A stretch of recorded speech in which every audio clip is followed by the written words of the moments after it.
Hello, singing friends. Welcome back to my channel. It's Miki here, your friendly neighborhood singing coach.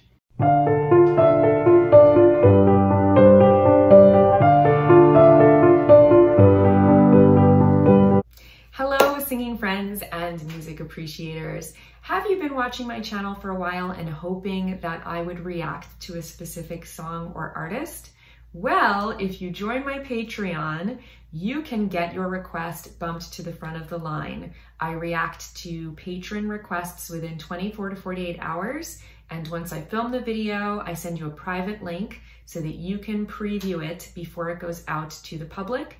And then I post them in the order that they were received. So this is the best way to get me to react to a specific artist or song right away. Otherwise, I do react to the suggestions in the comments on my videos, but there's a very, very long line, so I don't know when I will get to those. Thank you so much for watching my channel. I appreciate each and every one of you. I hope you guys are all doing well. I am good. I just went and got my hair blown out because I got like a Groupon, and my natural hair texture is like pretty wavy and it's been really humid recently. And so my hair's been like super frizzy and unmanageable. And I was like, I just wanna get it blown out so that I can look good for a couple days. Just wanna like feel good about myself. And I think the salon did a really nice job. I don't wanna like malign them in any way, but something that they used in my hair, either like the shampoo or product afterwards, smells to me like beer.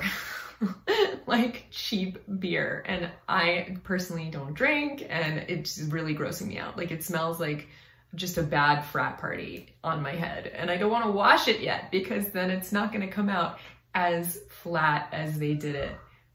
Even if I blow dry it and flat iron, it's never going to look as good as when they do it at the place. So I want to like enjoy it for a few days, but I'm like fighting the urge to wash it all out and just let it get frizzy again because it smells so bad to me. Anyway, it's a little off topic, but today I'm going to be doing a patron request. This is from Loris Hassani, and Loris asked me to look at Ofra Haza's song Trains of No Return about the Holocaust. And this refers to the trains that the Nazis used to transport Jews to the concentration camps. So obviously pretty heavy subject. You probably know by now, I am Jewish. I don't have any family that I know of who died in the Holocaust, but my husband definitely did. I don't know if I can really claim that's my family. I don't know if that's like stolen valor or whatever, but like it definitely is something that I think there's a lot of generational trauma that still exists and has been passed down. And of course, it's just an awful period in history, horrible genocide. So I imagine this song is going to be pretty emotional, and just wanted to give a little trigger warning in case any of you guys did have family that were killed in the Holocaust. So let's read the lyrics now. That being said, you have your warning that this is going to be some deep stuff. All right, so the song is called Trains of No Return. This is off the album Kirya. And the English translation is, yeah, we need the rain, yeah, to wash the trains, endless nights, tortured days, trains of no return. To God I call, please answer me. I cry every night, answer me. Give us dew and rain, answer me, oh, answer me. Oh, don't let them grow again. Oh, no, not again. Don't let them roll again, the trains of no return. And then it repeats. The chorus, we need the rain to wash the trains, endless nights, tortured days, trains of no return. Their voices cried out, answer us. Lights burned, answer us. Eternal One of Israel, answer us. He will not fail us. All the light, all the darkness, which more than anything saw how the law of God rules, they also plead. We need the rain to wash the trains, endless nights, tortured days, trains of no return. Don't let them grow again. Don't let them burn again. Don't let them roll again, the trains of no return. We need the rain. Don't let them grow again. Don't let them burn again. Don't let them roll again. So very painful. Obviously talking about a very, very dark period in history. And I know I think it tested the faith of a whole generation of Jews that the Holocaust happened, because when something that horrible on such a mass scale happens, you really question how, if God exists, how could he let something like that happen? And I think that's addressed in these lyrics, you know, calling out to God and thinking, surely God, who is all good, wouldn't allow something like this to happen. And I know personally from my extended family, my family through marriage, that there are a lot of people who became atheists because of the Holocaust, because they just couldn't imagine that a God could allow something like this to happen. And, you know, we don't have to go into it. There's a whole other conversation about, you know, why bad things happen and what that teaches us as humanity. And hopefully we grow and learn from these things. And that's why we say never forget, never repeat history and all of that. So potentially there is some kind of lesson, I guess, to be learned from tragedies happening. But it is something that I think surely tests people's faith. So that being said, let's jump right in. Let's listen to this and hear how Ofra handles this very difficult topic.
Pause it there for a moment so I don't get flagged. Sorry for the sneeze. So obviously this is very troubling, disturbing imagery, seeing the gate that says Arbeit macht frei, work makes you free, or work will set you free, is a very iconic, infamous image. And seeing the trains and just thinking about all the children that died. If you've ever been to like a Holocaust memorial or museum and you know, seeing all the piles of little children's shoes and things, it's horrible. It's just a very awful blight on the evils that humans are capable of. It's just a really dreadful subject. So I appreciate, you know, singing a song about this, having the courage to sing a song about something that's this devastating is, I think it's a difficult thing to do, to treat a subject like this with enough care and respect. It's almost like sacrosanct, you know, like you can't really sing about certain things or talk about certain things without being really sensitive. And I think that this is treated with a lot of sensitivity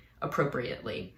I love the traditional instruments. I love the fiddle in the beginning and the dumbek or whatever that tribal sounding drum is. You know, I've talked about before how I think Ofra really shines when she has this timeless kind of accompaniment and instrumentation. So there's no distracting time-bound production.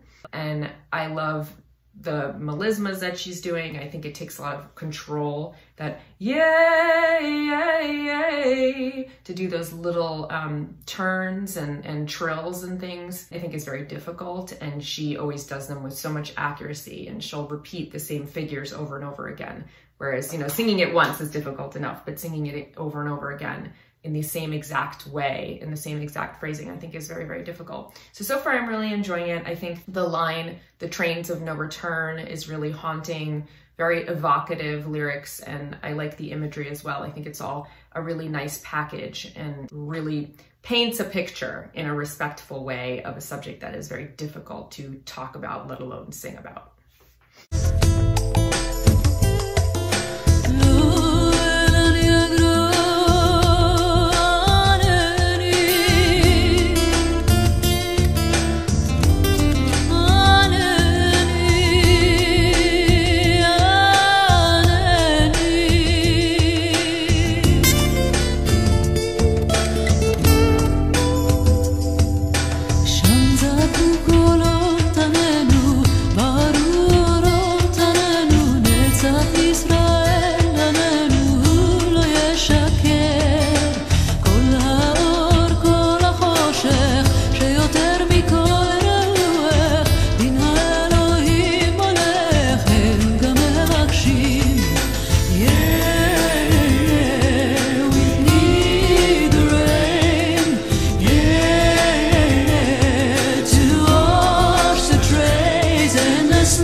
Wow, very powerful, very disturbing imagery. I think it was a beautiful song, but it's almost like hard to even focus on the music when you're seeing, you know, these images of these starving children and things. It's obviously very, very disturbing. So I thought it was beautifully done, very respectful, a dark topic for sure. It's something that I think is difficult to attempt to tackle, and I think that they did a good job of treating it respectfully. So I enjoyed it. It's definitely difficult to watch those images, but I enjoyed it. So thank you for this recommendation. Laura Sassani, I hope that you enjoyed my reaction, and I'll see you guys here next time. If it's a Monday, I'll see you Wednesday. If it's a Wednesday, I'll see you Monday. Until then, take care, and of course, happy singing.